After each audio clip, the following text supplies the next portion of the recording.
Hello, Greaseballs, and welcome to The Grease. What's the Grease Girl? It's where we overanalyze this week's episode of RuPaul's Drag Race All-Stars Season 9.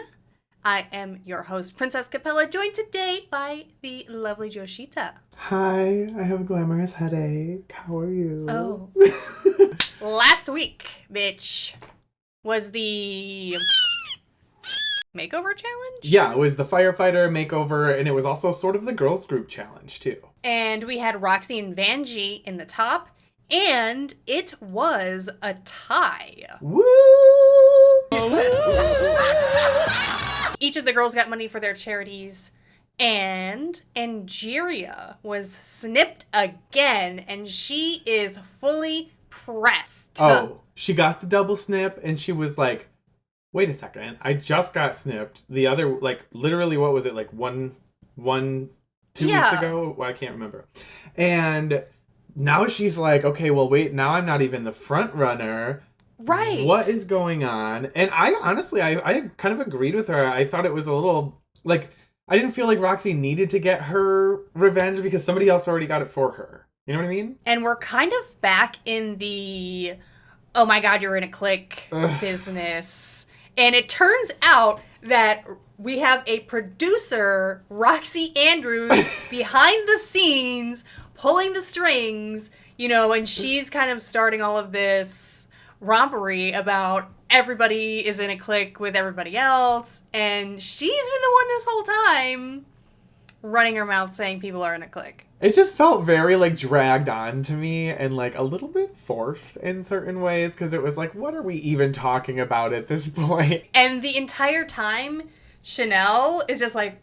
I know, she's just seeing equations. Oh my god, that was brilliant. This is where we're going to get the drama of the season, I'm afraid. Apparently. On to our mini challenge. The Teletubbies are here. Why? Last week, with the girl group, we had a full-on 20-minute firefighter on a stripper pole. And now we've flipped the script, and the motherfucking Teletubbies are here. And, Teletubbies, sickening. I love it. I love this challenge, but at the same time, is this the kind of optics that we want in the current political climate? Are we really? I mean... Did they even say why they brought aside from that made-up thing that they're huge fans? They were at DragCon last year. Apparently, I read online. And then there's one of them, which one had the purse? Tinky Winky. And that means he's gay. I remember that he was the gay one, when we were kids. I mean, it checks out. What the fuck was this challenge? I don't know. The best thing to come out of this challenge was Vanjie doing the wheelbarrow with one of the Teletubbies. Yeah, that was pretty cool. Girl. Whatever arbitrary challenge this is, Gottmik wins, and she wins some more money for the Trans Lifeline, so that's great. Woo! We are then introduced to our main maxi challenge of the week, which they call Property Queens. So we're dragging up a real estate commercial in pairs. Angeria, as the first double snippy, is appointed by RuPaul to pick her partner and then pair everyone else up for their spot commercial as well. How are we feeling about the pairs? I personally feel like Angie being given this power should have been like, oh, well, you want to double snip me twice? Fine. Chaos. Just right. Pair everybody up with people that don't work together or people who don't look whose aesthetics don't match. I would have just fucked everything up if I were her. I feel like she was too nice. Kind of in the spirit of charity, she plays it off as that's the theme of the season. Well, at the same time, if there's no, super high stakes, why not just absolutely fuck everybody up? I know, right? And then they would be like, wow, I guess we can't snip her again. Angie picks Vanjie for her team, which I think is a little bit... I don't know that I would want to pick Vanjie because it's either she's going to struggle with the acting or the judges are going to be completely infatuated by whatever she does and she's going to outshine me. And then the girls get to choose between the 4 real estate locations, which, again, what the fuck is this episode? I know. We're doing real estate commercials after the Teletubby thing. Like, I have a real question, though. Yes. Is it realtor or is it realtor? I don't know. Should I ask the straight person in my house? Now that you mention it, I've heard it both ways. Georgia says realtor, and I kind of hope it's that. I think I've gone both ways on that. I always say realtor. I think I say realtor. Realtor! Y'all need to find me a realtor. A real Tanya. The 4 locations are Frosty Bits, Alaska, Gator Glades, Florida, Tumbleweed, Texas, and Salem, Massachusetts. First up, we have Nina and Chanel doing Salem, Massachusetts, and I don't remember what year they said it was, but it's like, it's like spooky times, it's scary, which is, all that kind of stuff.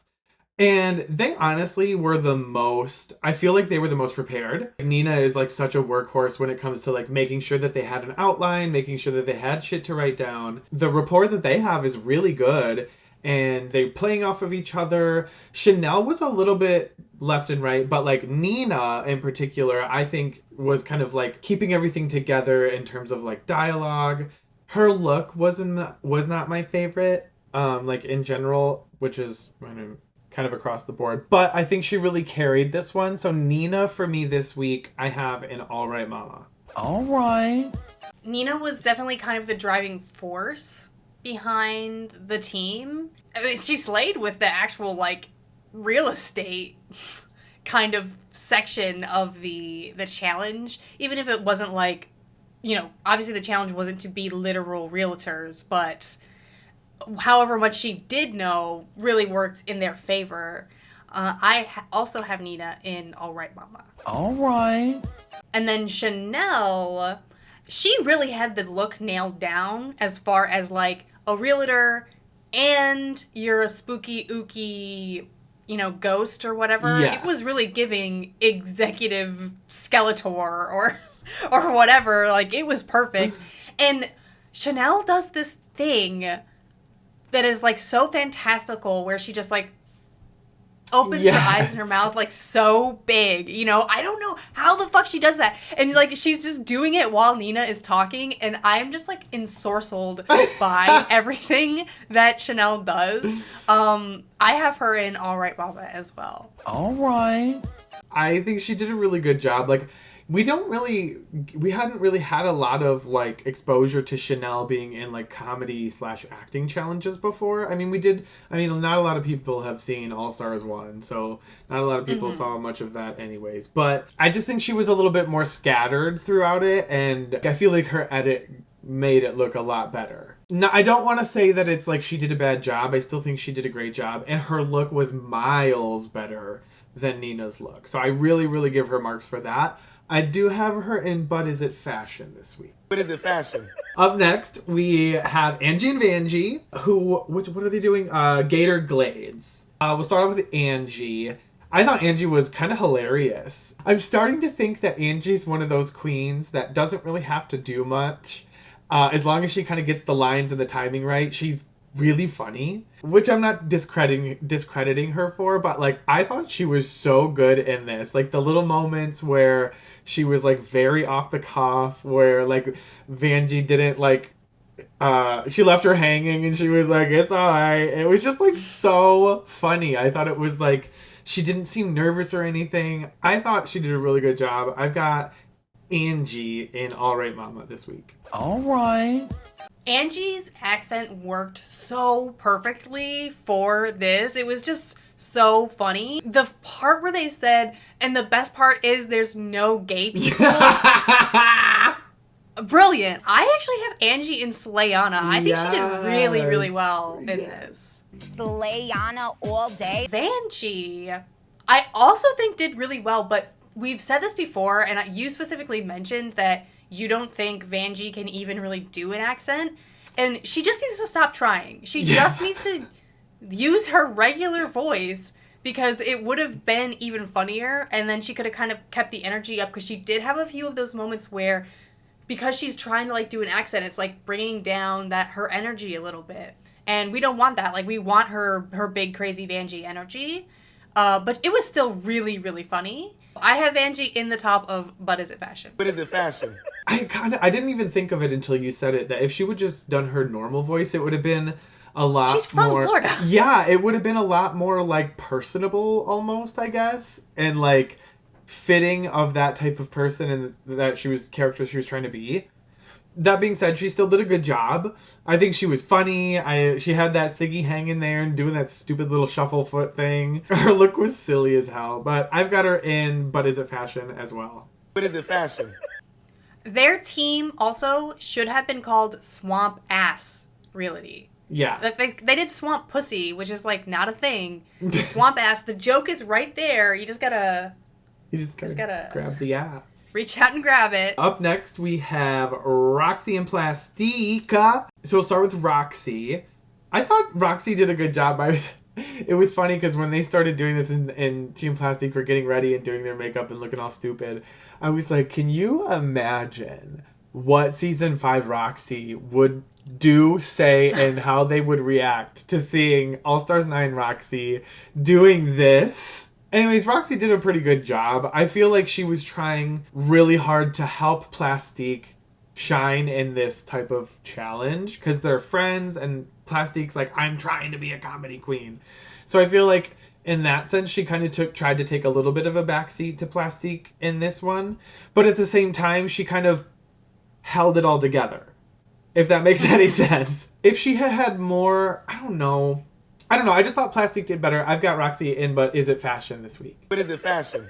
Honestly, Roxxxy really nailed it for me. I thought the voice she was doing was really funny, and it sounded somewhat like authentically what I could imagine somebody from Tumbleweed, Texas sounding like. Her characterization of it was really well done as well. I have Roxxxy in All Right Mama. All right. Plastique, I am super proud of how she did in this challenge. She really went for it, and I hope she's able to kind of take, this moment to the rest of whatever acting type stuff she has to do in the future, because she did a really good job. The overall commercial turned out really, really well with the two of them, and I have Plastique in But Is It Fashion? But is it fashion? I agree with you. I thought she did such a good job, especially for like past performances that she's done in these types of challenges. She really fucking killed it. And at first it was like not really working, and she kind of switched it up and was like, okay, I have to just be stupid. It's so much easier said than done, especially for like look queens like her. But once she finally gave into it, it was so much better. And it really made it kind of just made the scene. And I am still in my mind shitting while you piss. Shitting while you piss. Shitting while you pissing. Shitting while you pissing. I have Plastique and All Right Mama this week. All right. And lastly, we have Georges and Gottmik. Start off with Georges. You can tell Georges was like a little bit nervous about this, but like it wasn't as bad of a train wreck as it could have been. There were like a couple of funny moments. This was really largely the blind leading the blind, in my opinion. At least she didn't like crumble and like just like have a really bad attitude. Like she still was trying to like do her thing. I did think the Frosty Tits bit was really funny. The rest of it was okay. Like I don't know. I got Georges and Cut Your Wigs Up. Cut your fucking wigs up. Overall, I think Georges' performance was fairly boring. She really tried. The issue is she keeps going for this like blue humor as like a crutch. And if you're doing that, it has to be executed like so well. And the timing of it has to be perfect, and it has literally not worked one single time for Georges, and she keeps doing it. But she still really went for it, which is commendable, but I do have her in Drag Delusion. Drag Delusion, girl. Gottmik, I think, turned out all right. I loved the outfits. The characters themselves, both for Gottmik and Georges, it was just, like, not fully realized. Like, Gottmik what even was like the storyline of her in the scene. You know what I mean? Like, it wasn't like fully developed. But she still did a pretty good job. It was serviceable. I have her in Cut Your Wigs Up. Cut your fucking wigs up. The outfit was great. In my opinion, I feel like they should have been like, I don't know, just like normal real estate agents for like the whole beginning of it, and then saved the sisters who flip houses and flip fuck till the end as like the blue humor bit of it, saving it till the end as like a wait, where did that come from type of moment. I thought like the sled joke was cute, but I also have Gottmik in Cut Your Wigs Up this week. Cut your fucking wigs up. There you have it, the definitive tier list for this week. You can fill out your own tier list in the description of this video and let us know where you have the queens ranked. Rank queen! That queen is ranked! These are rank queen! First up, we are starting with our judges this week with Michelle Visage, who's wearing this kind of like latex-y red tube dress. I don't really like it that much. Like, she doesn't look bad in any way. Like, I just wish it was a little bit more. I do like the sleeves and the shoes. I love the shoes. I'm gonna give it a little baby greasy pop. It's cute. It's at that length that's a little bit weird, especially because Michelle's kind of on the shorter side. I think a little bit shorter would make this, you know, really push it over the edge. Yeah. We do look at, like, the full picture of the outfits, and in the actual episode, you really don't see that all that much. Yeah, fair. So, you know, the top up and the gloves are an absolute grease. RuPaul in this kind of floral gown. The gown itself is fine. No real complaints there. The issue that I kind of have with this is the wig-rama happening. Get out! Get It out! it just needed a good old brushing on those curls on the top. It's like so plasticky and synthetic. I will nooch it.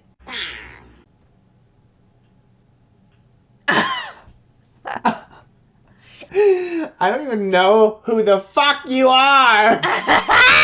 This wig is amazing. Oh my god. Oh my god. This is my favorite RuPaul look that I've probably ever seen. You are joking. You Slayana are having super, a laugh. You're having a laugh. Slayana Super Mega Grease Dupree St. James III on my titties, mama. Can't believe you. Can't believe you. You are fired. You are fired. You are fired. I'm gonna shoot you with a real gun. Oh my god. Up next, we have Alex Mappa, who is really kind of slaying in my opinion. He is. Like, I'm living for this open, or like bare chest, open jacket moment with a long necklace. And then it all kind of like pinches down to his like tightened ankle boots. I really like this a lot. I'm giving this a slay on a grease. Alex looks great. I think, you know, the open, no t-shirt or anything under the blazer is a very sexy, très sexy look. With the little necklace, looks really good. Grease. Oh, and then Carson Kressley. I think he looks amazing in this all black.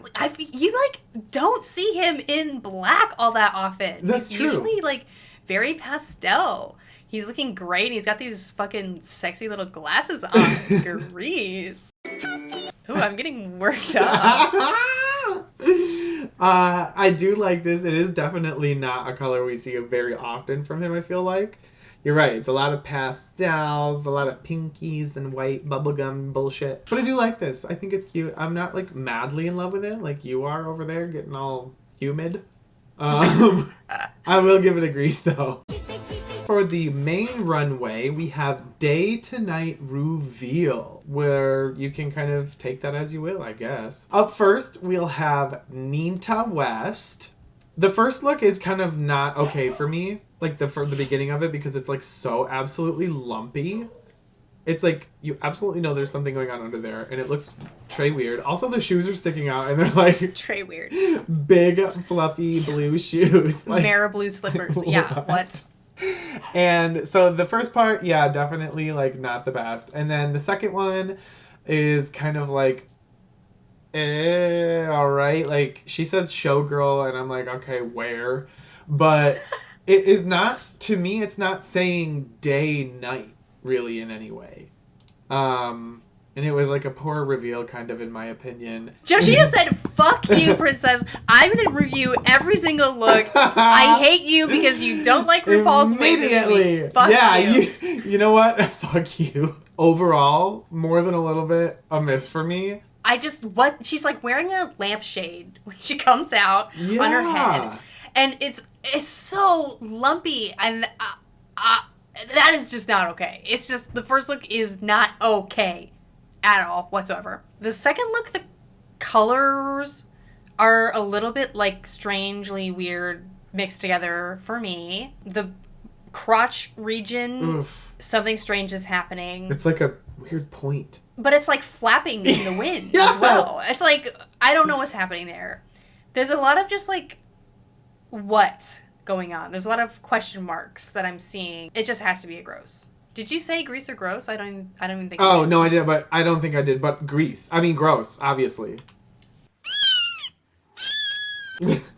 My heart! Yeah, no, definitely. I thought we were going to gross.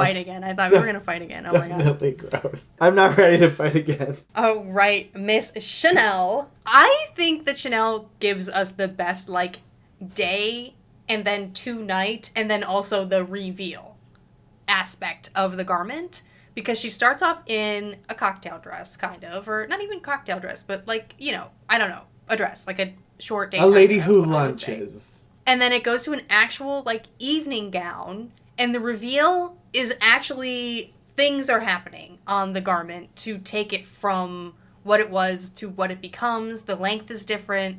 The pattern is different. There's a lot of things that when I hear the word reveal that I expect that are check marks being checked off by this outfit. Grease. I do agree that she was, like, the first to be like, okay, this is correct with, like, the day to night transition. And she wasn't literal with it either, which is nice. I kind of think I like the first look a little bit better. You're right, it was a very seamless and very quick, like, good reveal. But I do think that the end result look was a little bit misshapen and, like, I don't know, like, it needed a little bit of work on the shape or her padding or something to it. But I'm still gonna give this a grease. Oh, Miss Plastique, I just cannot with her. Okay, first of all, I will say that not necessarily a day-night thing for me. And I don't think it's like it necessarily hit the nail on the head for that. But holy shit, these looks are so amazing. Even the first one, when it's like, usually it would like it'll look something like Nina's, where it's like this big baggy horrible thing, but like she like, this is like a cultural piece and it doesn't look like it's supposed to look like that, you know what I mean? And like it's really polished. She looks amazing, her mug's amazing, and then she fucking flips everything over and is like this kind of like Mortal Kombat fucking warrior princess with knives and shit. She looks so good. Again, not really day and night, but I can't do anything other than grease this. This look is insane. Both of them are so good. This hair is like so cool. The reveal itself is like, I mean, she really is kind of just taking off a robe and then has something completely different underneath. But the after look, I am so in love with this look. It's so cool. It looks like sexy Githyanki armor. I want her to slice my throat open. Kill me! Grease. Roxxxy Andrews with a somewhat literal daytime to nighttime transformation. You know, she made it. That's great. Honestly, I don't know.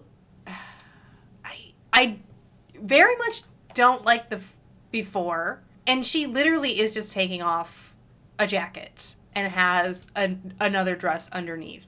And like, I kind of like this fabric of the second dress. I hate the little moon thing that's on it. If it had been like 3-dimensional, like an actual look like a brooch or something, that could have been really cute. Well, it's her belt buckle. I mean, it looks like a piece of cardboard cut out with rhinestones glued on it. Like, it's just not I'm not living for that. There's no dramatics to the reveal itself. Like, there's no change in the length of the garment. And I guess it's just like, it's very simple for a reveal look that I want, like, that I'm expecting to see on All Stars. And I'm just gonna give it a nooch. I don't count this really as a reveal. It's like, you have a different color on, but that's not really a reveal. It's like the same thing. I mean, I guess it was just covered up, so she just took it jacket off. It's not really, doesn't count. I don't think I feel quite as badly negatively about the look as you do. I kind of like the second one. I don't think it's terrible. It's not necessarily like a day look to a night look. I don't know. It's good though. Like the construction of it and everything. I'm gonna give it a baby grease. Got Meek coming out looking like a normal everyday dude. Turns around all ass and lingerie and garter and heels. And I honestly really love this reveal. I didn't notice at all when Gottmik was coming down the runway that there was any type of reveal to be happening in that sense. Like, I couldn't tell at all. And, oh my god, her ass looks amazing. Oh my gosh, she's so cinched and, oh my, so fucking sexy, dude. Like, I really like this. I thought this was amazing. I'm gonna give this a grease for sure. It's very, like, David Burns in the oversized suit.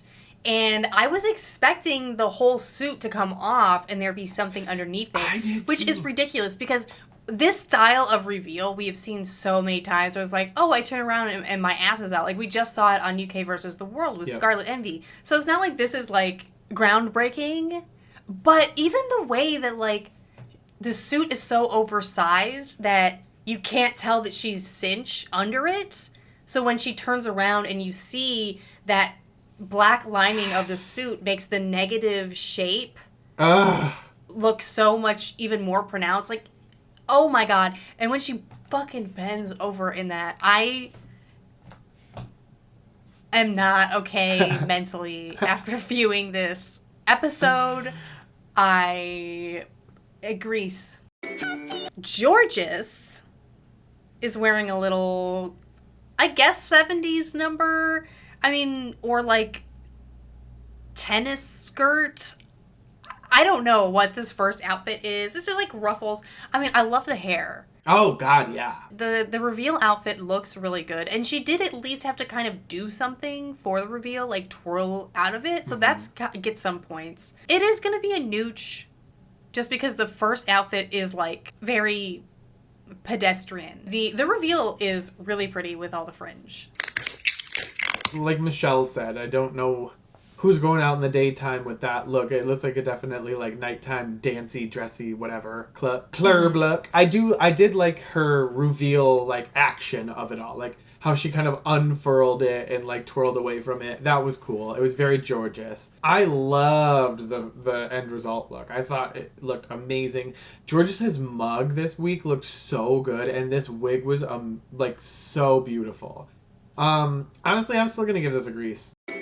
Miss Angie, she comes out in like a dual print. No, was it 3 prints because of the front? It's like 3 at least. Yeah, she's coming out giving us like tribal, giving us fur on one sleeve, with a skirt moment, and then the skirt kind of like falls down into a full dress with a cheetah print on it. So then we have the cheetah print, the thing here, the fur, and then the original thing on the head. So we got a lot going on here. I kind of wish she would just have not had like the fur there and took like one little element out of the mix, and then she could have just given us clavicles and shoulders and la la la la. I'm gonna still fuck. I'm giving this a nooch. The reveal itself wasn't explicitly incredibly like ferocious, let's say. Yeah, and it's just like one too many elements with the fur and the appliques. Like, I think the top half should have been kept simpler. I do really like the print on the turban though. So like maybe if when she unfurled the dress it had been all that, or like there had been beads or like something else. I'm still gonna like just baby grease it. Vanessa Vanjie, who starts off in a little bit of Pretty Woman. Both of the looks were pretty good, but the reveal was absolutely rotted. It was so bad. She literally walks to the back of the stage and is like, doot, doot, doot. Yeah, it just seems like she had a really difficult time taking it off. The final look, she looks so beautiful in, so I have to grease it. Honestly, I love both of them. I love the reference. I think it's cute because I remember Vanjie mentioning something about Pretty Woman in season 11 or something like that. I like to think that she's just like a fangirl of the movie. I love it, and you're right, the fucking end look, the result, oh my god, she looked so fucking beautiful. Grease. Yeah. Grease, grease, grease. Our top two for the week are Plastique and Roxxxy. How are we feeling? I mean, I get it. I kind of thought Angie and Vanjie could have also been in that top spot. Chanel and fucking Nina did really well this week. I don't know. It was tough to pick who it was, so I guess it's like, I'm not mad about it. What I want to know is, when is being cut off ever going to mean anything? Because there's been 2 times now where somebody who has been cut off could have very easily been in the top. Yeah. And they haven't been in the top. So is it literally ever, are we ever going to have an episode where that happens? Never know. Our lip sync song is Super Freaky Girl by Nicki Minaj. So I think Roxxxy got about 32% of the lyrics. And Plastique didn't even actually lip sync. She was just throwing her body around, and there were literal entire shots of just Plastique not moving her mouth. I was like, what is going on, ladies? I was like, wow, are they just not going to let anybody win this lip sync? And then they're just going to be like, well, we'll just see everybody next week, you know? But they do eventually, I guess, give it to Roxxxy for knowing some of the words, who then proceeds to give us the best 10 minutes of television I've seen in recent memory.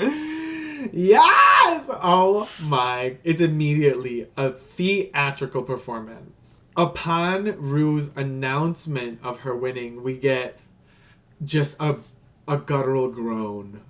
We get a guttural groan, and she goes... Yeah. My favorite thing ever. Have you seen how far that fucking picture has gone online? Yes. Oh my god. She immediately covers her face so that she can't see what order the queens are in or where they're at on stage, and fucking crab walks with her back to the queens and decides she's gonna choose at random who to snip because she doesn't want, I don't know, the blame or the guilt, I guess. And at first she says, I don't need to see anybody. I just need you to tell me where Nina is. And I thought that was really funny, you know. But then she's like, well, you know what, fuck it. I'm just going to let fate kind of decide where I'm going to go. She is crab walking with the scissors high in the air and lands randomly on Angie, who... immediately her soul evaporates from her body, and she is like, right. Bitch, am I seriously getting blocked for a 3rd time on episode fucking 5? Or Rue tells Roxxxy to turn around, and Roxy's like, wait, no, never mind, I can't fucking block Angie again. I love that they just let her do this. I know. They were just like, you know what, Roxxxy, just keep going. We're not going to stop you. Do whatever the fuck you want. She's like, Rue, no, wait. She just kept it going in the most beautiful, dramatic way that she possibly could have done.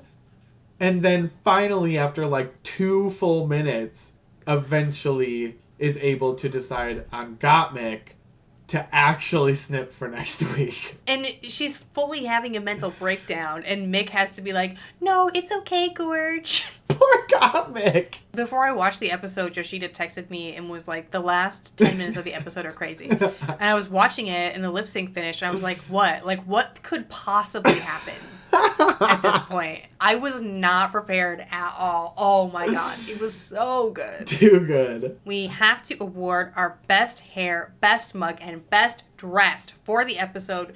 Joshita, who do you have for best hair? This week, I have Roxxxy for her hair in the lip sync look because I'm such a sucker for just like a long, beautiful, straight, flowing wig. I am so surprised you did not give that to Plastique's lip sync hair. Roxy's looked better.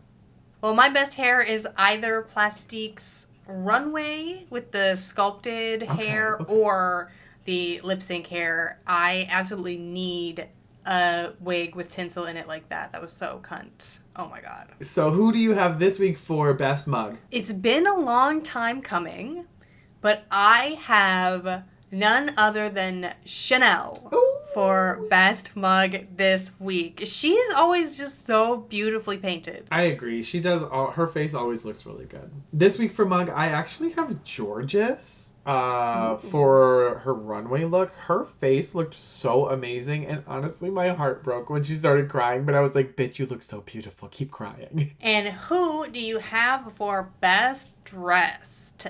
This week, I actually did Plastique. I thought yeah, maybe it wasn't like the best reveal, night, day, whatever, but like, holy shit, holy fucking shit.